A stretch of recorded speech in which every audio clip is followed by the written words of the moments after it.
భారత్లో కలుస్తామంటున్న పీఓకే భారత్ను సాయం అర్థిస్తున్న బలూచిస్తాన్. బలూచిస్తాన్ స్వతంత్రం ప్రకటించుకుంది అంటే పాక్లో జరుగుతున్నదేంటి?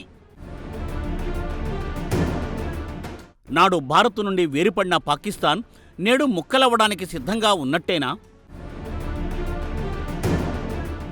బలూచిస్తాన్ స్వతంత్ర దేశంగా ఏర్పడాలంటే ఏం చేయాలి? అందువల్ల భారత్కు లాభం ఏంటి? బలూచ్ ఫైటర్స్ భారతదేశ మద్దతును కోరుతున్నా మోడీ మౌనంగా ఎందుకున్నారు? పాక్లో బలూచిస్తాన్ విలీనం ఎలా జరిగింది? నెహ్రూ చేసిన తప్పిదం ఏంటి?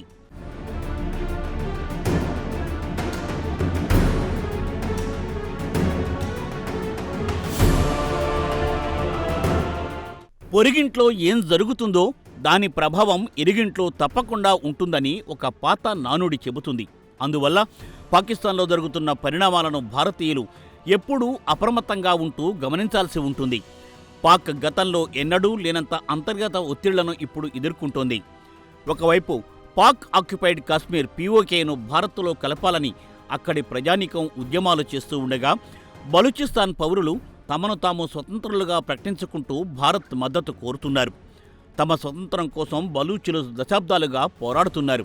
అంటే పాకిస్తాన్లోని ఎగువ ప్రాంతం భారత్లో విలీనమయ్యేందుకు సన్నద్ధమవుతుంటే, దిగువన ఉన్న అత్యంత విశాలమైన బలూచిస్తాన్ అనే ప్రావిన్స్ పాక్ నుండి విడిపోతామని ప్రపంచానికి తెలియచేస్తోంది.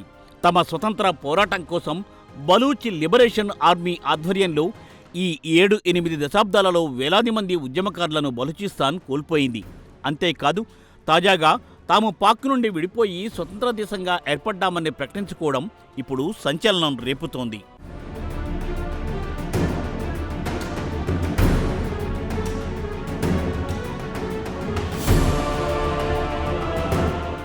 ఇటీవలే పాక్ నుండి స్వతంత్రం ప్రకటించుకున్నట్లు ఒక లేఖను విడుదల చేసిన బలూచ్ పోరాట యోధులు తమ defence and security forces Balochistan ప్రాంతంలోని 85% భూభాగం మీద ఆధిపత్యం వహించాయని చెప్పుకున్నారు. దేశానికి ఓ జాతీయ గీతాన్ని, జాతీయ జెండాను కూడా ప్రవేశపెట్టారు. బలోచి ఫలుస్ పేరిట సొంత కరెన్సీని ప్రారంభించుకున్నట్టు చెప్పారు. అంతర్జాతీయ సమాజం తమను ప్రత్యేక దేశంగా గుర్తించాలని విజ్ఞప్తి చేస్తున్నారు. బలూచిస్తాన్లోని ఎంతో విలువైన గోల్డ్, కాపర్ గనులు, 150కి పైగా active gas fields, 1200 operational coal మైన్స్పై నియంత్రణను కలిగి ఉన్నట్లు ప్రకటించుకున్నారు. తమ దగ్గర ఫైటర్ జెట్స్, శత్రువులపై దాడులు చేసే హెలికాప్టర్లు, ట్యాంకులు, మిసైల్స్ లేదా హెవీ ఆర్టిలరీ వంటివి లేకపోవచ్చని, కానీ తమ సొంత సెక్యూరిటీ అండ్ డిఫెన్స్ ఫోర్సెస్ ద్వారా బలూచిస్తాన్ రాష్ట్రాన్ని పరిపాలించుకుంటున్నామని ఆత్మగౌరవం చాటుకుంటున్నారు. 5 లక్షల మంది సిబ్బందితో కూడిన బలూచిస్తాన్ సైన్యాన్ని, నేవీని, ఎయిర్ ఫోర్సును, అలాగే సివిల్ అడ్మినిస్ట్రేషన్ కూడా ఏర్పాటు చేసుకున్నామని, పాకిస్తాన్ ఆక్రమణను అధిగమించడానికి సర్వవేళలా సంసిద్ధంగా ఉన్నామని చెబుతున్నారు. అటు పాక్ ఆర్మీ, పోలీసు వంటి కీలక విభాగాల నుండి రాజీనామాలు పెరుగుతున్నాయని, అతి త్వరలోనే తాము పాక్ నుండి మిగతా భూభాగాన్ని కైవసం చేసుకుని ప్రపంచ దేశాలతో సుహృద్భావ వాతావరణాన్ని పంచుకోగలమని చెబుతున్నారు. వారు అనౌన్స్ చేసుకున్న బలూచిస్తాన్ రిపబ్లిక్ స్వాతంత్రాన్ని గుర్తించి ప్రాంతీయ స్థిరత్వం కోసం కొత్త అధ్యాయాన్ని ప్రారంభించడానికి అంతర్జాతీయ సమాజం తమకు సహాయపడాలని అభ్యర్థిస్తూ ఉండడం పొరుగు దేశంలో జరుగుతున్న పరిణామాలపై ఆసక్తిని మరింతగా పెంచుతోంది.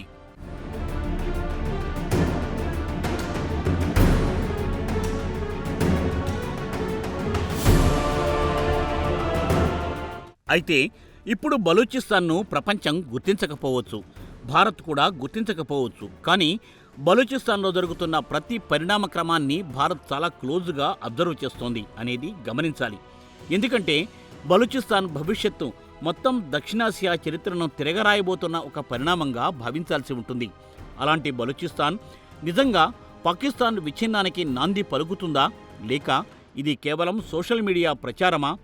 ఈ ప్రకటన వెనుక ఉన్న 78 ఏళ్ల నెత్తుడి చరిత్ర ఏంటి? పాక్ ఆక్రమిత కాశ్మీర్లో నెక్స్ట్ ఏం జరగబోతోంది? బలూచిల పోరాటం నుండి కాశ్మీరీలు ఏం నేర్చుకోవాలి? అన్నింటికీ మించి భారత సరిహద్దులపై దీని ప్రభావం ఎంత మేరకు ఉంటుంది అనేది చాలా ఆసక్తికరమైన అంశాలు.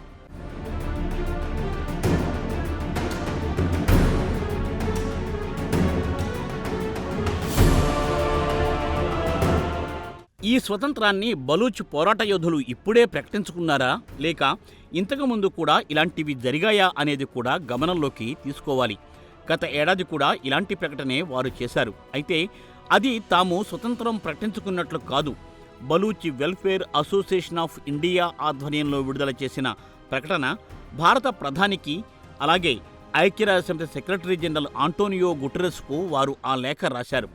భారత్లో ఉంటున్న బలూచులు తమ ప్రాచీన భూమి అయిన బలూచిస్తాన్ పాకిస్తాన్ ఆక్రమణలో అణచివేతలో ఉందని ప్రపంచానికి చెప్పుకున్నారు.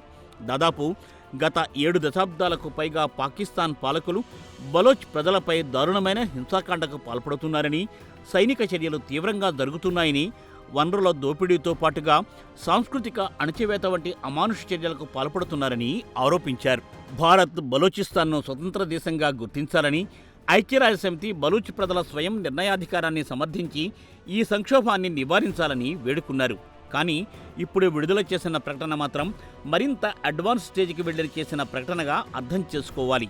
మరి బలూచిస్తాన్ పోరాటం ఈ స్టేజికి ఎందుకొచ్చింది, ఎలా వచ్చింది, పాక్ వైపు నుండి ఎలాంటి అణచివేత జరిగింది, బలూచ్ పౌరులు కోల్పోయింది ఏంటి, ఈ అంశాల గురించి కాస్తైనా తెలుసుకుంటే వారి పోరాటానికి ఉండే న్యాయబద్ధత ఏంటో తెలుస్తుంది.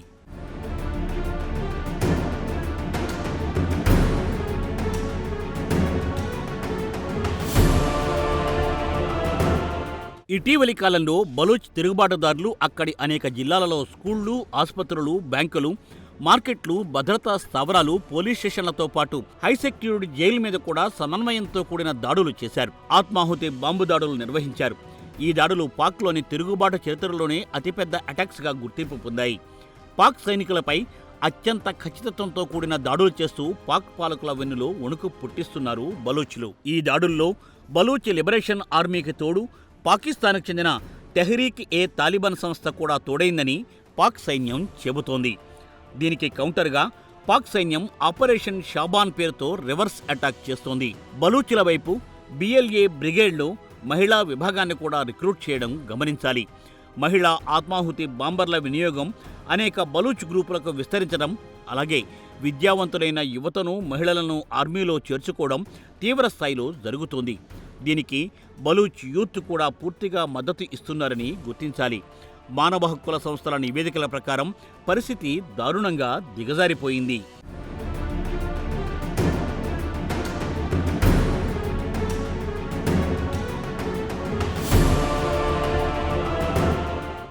మరి ఒక దేశం నుండి ఒక రాష్ట్రం ప్రత్యేక దేశంగా విడిపోతే అప్పుడు ఆ దేశ సమగ్రత మాటేంటి అనే ప్రశ్న ఉదయిస్తుంది. అయితే బలూచ్ జాతీయవాదులు భారత విభజన సమయంలోనే తమకు తీరని అన్యాయం, మోసం, వంచన జరిగాయని ఆనాటి విభజన గురించి చెబుతూ ఉంటారు. 1948లో బలూచిస్తాన్ను పాకిస్తాన్లో బలవంతంగా విలీనం చేశారని, తర్వాతి దశాబ్దాలలో తమ ప్రాంతంలోని ఖనిజ సంపదను కొల్లగొడుతూ బలూచ్ పౌరులకు ఎక్కడా ఉద్యోగ ఉపాధి అవకాశాలు కల్పించడం లేదని వారు ఆరోపిస్తున్నారు. ఎంత సహజ సంపద, అనేక వనరులు కలిగి ఉన్నా బలూచిస్తాన్ అభివృద్ధిలో వెనుకబడిందని, తమకు రాజకీయ ప్రాతినిధ్యం లేదని వాదిస్తారు. కిడ్నాప్లు, రేపులు, మర్డర్లు, లెక్కలేనన్ని మిస్సింగ్ కేసులను వారి తమ పోరాటానికి నైతిక సమర్థనగా చూపిస్తూ ఉంటారు.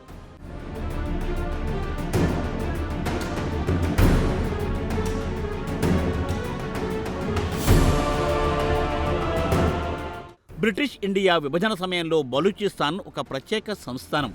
దాని పేరు కలాత్ సంస్థానం. ఆనాటి భారత ఉపఖండంలో ఉన్న వందలాది సంస్థానాలలో అది కూడా ఒకటి.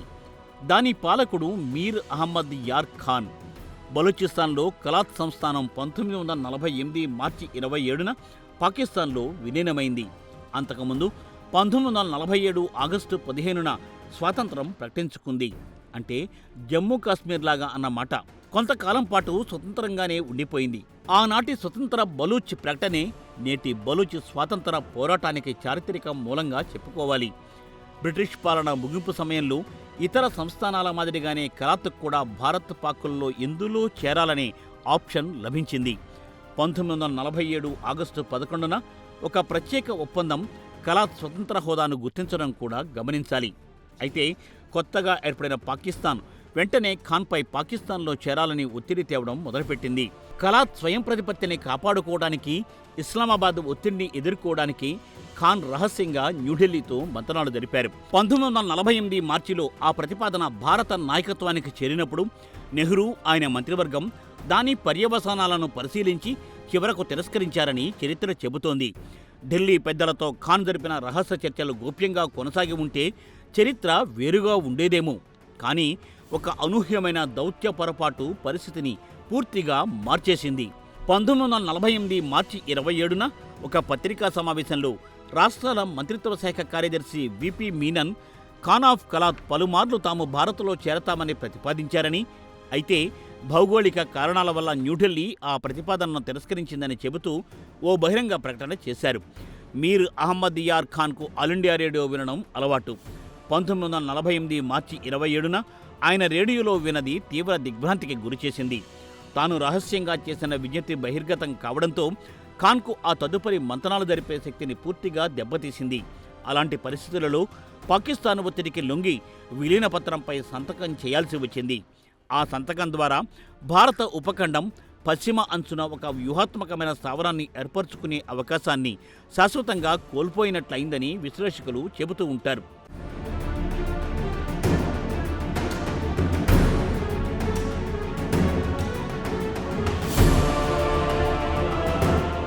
అయితే ఆ విలీనాన్ని బలూచ్ నేతలు సామూహికంగా ఆమోదించలేదు. ఖాన్ సోదరుడు ప్రిన్స్ ఆగా అబ్దుల్ కరీం ఖాన్ 1948లో కలాత్ విలీనానికి వ్యతిరేకంగా సాయుధ తిరుగుబాటుకు నాయకత్వం వహించారు. పాకిస్తాన్లో విలీనాన్ని వారు తీవ్రంగా నిరాకరించారు. ఆనాటి పోరాటమే బలూచ్ చరిత్రలో మొదటి బలూచ్ వారుగా నిలిచిపోయింది.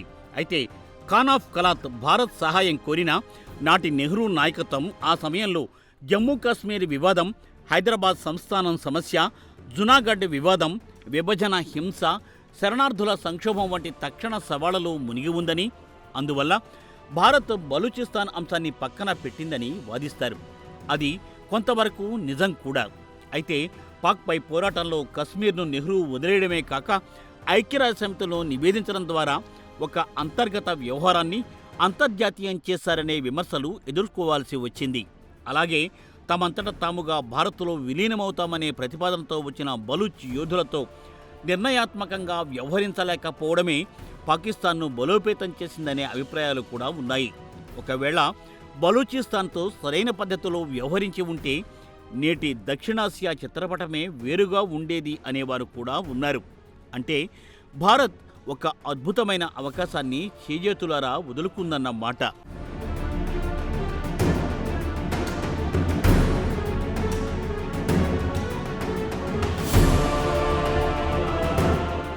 మరోవైపు బలూచులు 1948 నుండి ఇప్పటిదాకా కనీసం 5 పెద్ద సాయుధ తిరుగుబాట్లు చేశారు. 1948, 1958, 59, 1962, 63, 1973, 77, అలాగే 2004 నుండి ఇప్పటి వరకు నిరంతరాయంగా కొనసాగుతున్న అత్యంత సుదీర్ఘమైన 5వ తిరుగుబాటు. వారి పోరాటంలో 2000 సంవత్సరం నుండి 10,000కు పైగా మరణాలు సంభవించాయని పలు స్వతంత్ర సంస్థలు చెబుతూ ఉండగా పాక్ వైపు నుండి కేవలం 2,700 మరణాలు మాత్రమే సంభవించాయని తేలిక చేస్తారు.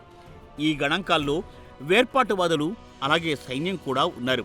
అయితే తిరుగుబాటుదారుల గ్రూప్స్ మాత్రం ఈ 26 ఏళ్లలో 20,000కు పైగా మరణాలు, అదృశ్యాలు వంటివి సంభవించాయని చెప్పడం ఆందోళనను మరింతగా పెంచుతోంది. ఆత్మాహుతి దాడుల నేపథ్యంలో ప్రతిరోజు పదుల సంఖ్యలో డెడ్ బాడీలు బయటపడుతూనే ఉన్నాయి.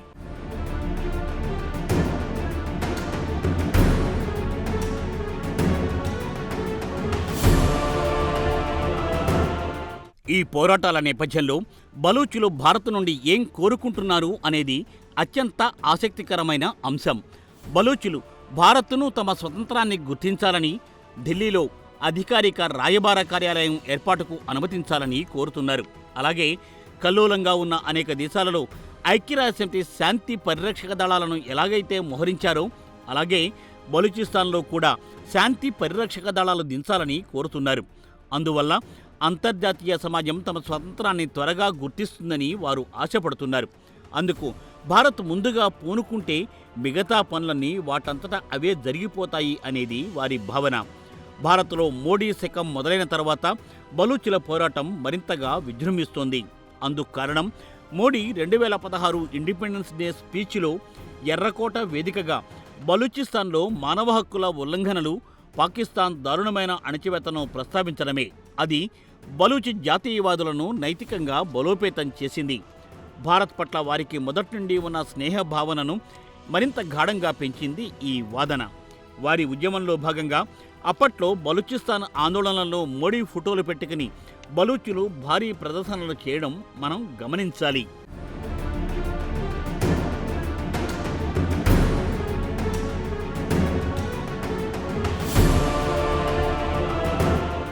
భారత్ బలూచ్ పోరాటాన్ని ఒక భవిష్యత్ స్ట్రాటజిక్ అంశంగా టేకప్ చేస్తే ముందుగా బలవంతపు అదృశ్యాలు, హత్యలు వంటి మానవ హక్కుల ఉల్లంఘనలను ఐక్యరాజ్యసమితి, UNHRC, European Union, America Congress వేదికలపై దౌత్యపరంగా లేవనెత్తడం మంచిది.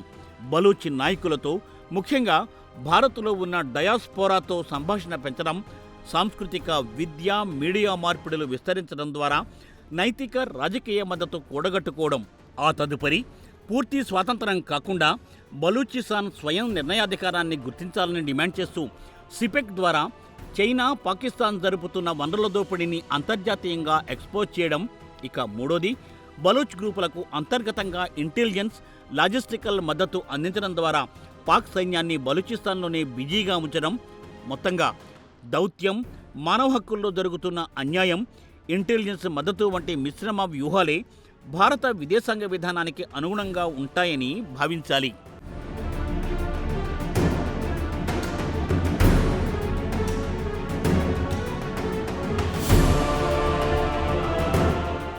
మరోవైపు పాక్ మీద తిరుగుబాటు చేస్తున్న ఆందోళనకారులలో బలూచిస్తాన్ ఒక్కటే లేదు. పాకిస్తాన్ వాయువ్య సరిహద్దులో ఖైబర్ పఖ్తూన్ఖ్వా KP ప్రావిన్స్ కూడా అదే స్థాయి అస్థిరతను ఎదుర్కొంటోంది.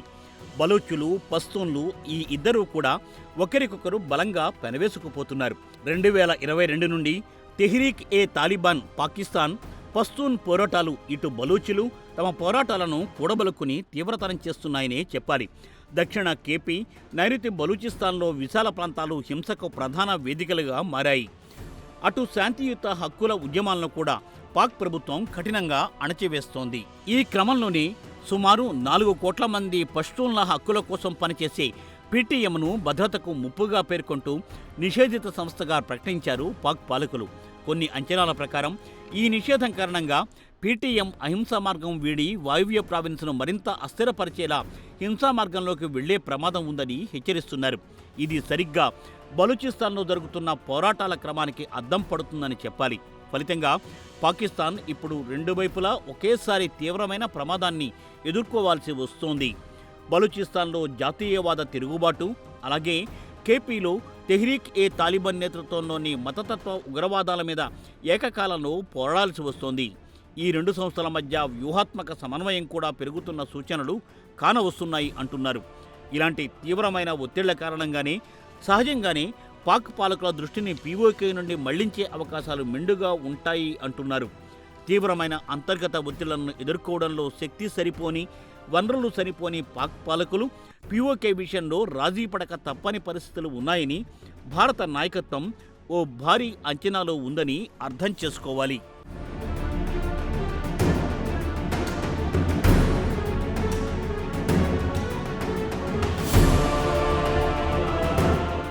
మనం ఇంతకు ముందే చెప్పుకున్నట్లు అచ్చంగా కాశ్మీర్లాగే బలూచిస్తాన్ కూడా పాక్ చేతిలో వంచనకు గురైంది. అయితే కాశ్మీర్కు బలూచిస్తాన్కు పోలిక ఉన్నట్లే తేడా కూడా స్పష్టంగానే ఉంది. దాన్ని మరికాస్త జాగ్రత్తగా విశ్లేషించుకోవాలి. బలూచిస్తాన్లో బలవంతపు ఆక్రమణ చరిత్ర, తీవ్రమైన ఆర్థిక దోపిడీ, నిరంతర సాయుధ తిరుగుబాటు, అణచివేత జరుగుతున్నాయని అంతర్జాతీయ మానవ హక్కుల సంస్థలు కూడా నివేదించాయి. అయితే కశ్మీర్ విషయంలో పరిస్థితి పూర్తిగా వేరు. జమ్మూ కాశ్మీర్ రాజ్యాంగబద్ధంగా భారత్లో విలీనం అయిపోయింది. ఆర్టికల్ 370 రద్దు తర్వాత అక్కడ అభివృద్ధి, పెట్టుబడులు, పర్యాటకం గణనీయంగా పెరుగుతున్నాయి. భారత పౌరులుగా ఉంటూ విదేశీ గడ్డ మీద నుండి వస్తున్న ఉగ్రవాదానికి కొమ్ము కాస్తున్న అరాచక శక్తులను భారత్ ఏరివేస్తోంది. ఈ ప్రక్రియను ఇప్పుడు ఏ అంతర్జాతీయ శక్తి కూడా ప్రశ్నించే సాహసం చేయదు. పాక్ పాలకులు అకస్తో కాశ్మీర్ అంశాన్ని తెరమీదకి తెస్తున్నా వారి అధీనంలోనే ఉన్న పీఓకేనే ఇప్పుడు వారికి సవాలై కూర్చుంది. కాశ్మీర్లో పరిస్థితులను భారత్ పూర్తిగా తన అదుపులోకి తెచ్చుకునే ప్రయత్నం చేస్తూ ఉండగా పీఓకే పౌరులు పాక్ మీద తిరగబడుతూ భారత ప్రభుత్వ సాయం అర్థిస్తున్నారు. వారికి నెల నెలా రేషన్ కూడా ఇవ్వలేని పరిస్థితిని పాక్ పాలకులు ఎదుర్కొంటున్నారు. ఉమ్మడి కాశ్మీర్ అభివృద్ధి, రాజకీయ వ్యూహాల అమలు కోసం భారత్ ఇప్పటికే ఒక ప్రోగ్రాం రెడీ చేసి పెట్టుకుందనే వాదన కూడా కేంద్రంలోని పెద్దల నుండి వినిపిస్తోంది. అందుకే పీఓకే దానంతటా అదే భారత్లో కలుస్తుందని మోడీ అండ్ టీం ఎంతో నమ్మకంగా ఉంది.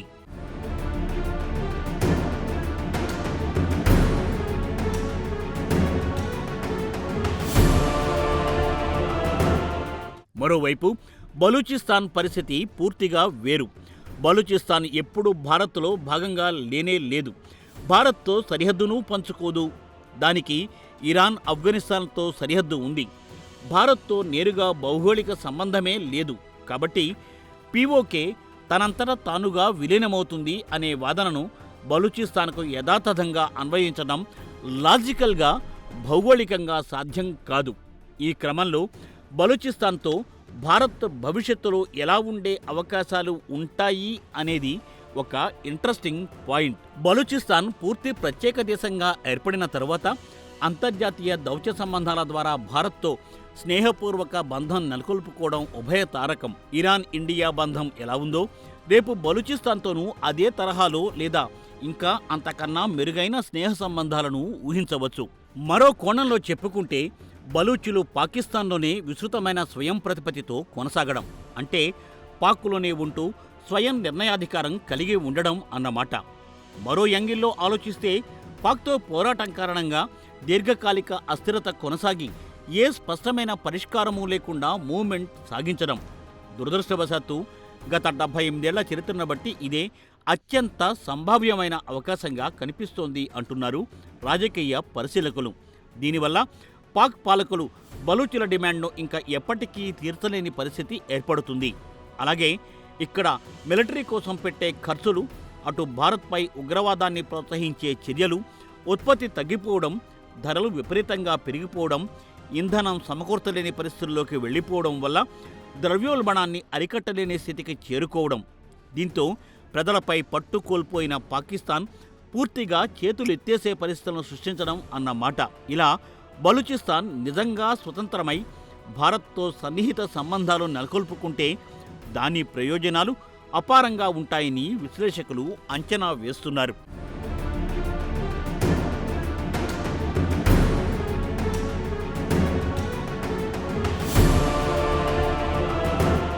అయితే ఈ లాభాలన్నీ ఒకే ఒక్క షరతుపై ఆధారపడి ఉన్నాయి. బలూచిస్తాన్ నిజంగా అంతర్జాతీయంగా గుర్తింపు పొందిన స్వతంత్ర దేశంగా అవతరించినప్పుడే రెండు దేశాలకు లాభం జరుగుతుంది.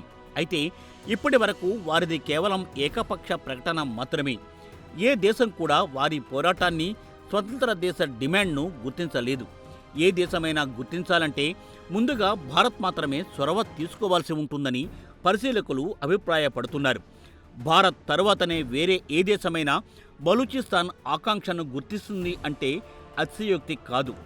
పాక్ చరిత్రను గమనిస్తే ఒక సత్యం బోధపడుతుంది. ప్రజల ఆకాంక్షలను, ఆత్మగౌరవాన్ని తుపాకీతో అణచివేయగలరేమో కానీ వారి గుండెల్లో గూడు కట్టుకున్న స్వాతంత్రకాంక్షను ఏ బాహ్యశక్తి కూడా అణిచివేయలేదని గ్రహించాలి. 1948లో సంతకం అనే ఒకే ఒక్క కలంపోటుతో కలాత్ సంస్థానం కనుమరుగైంది.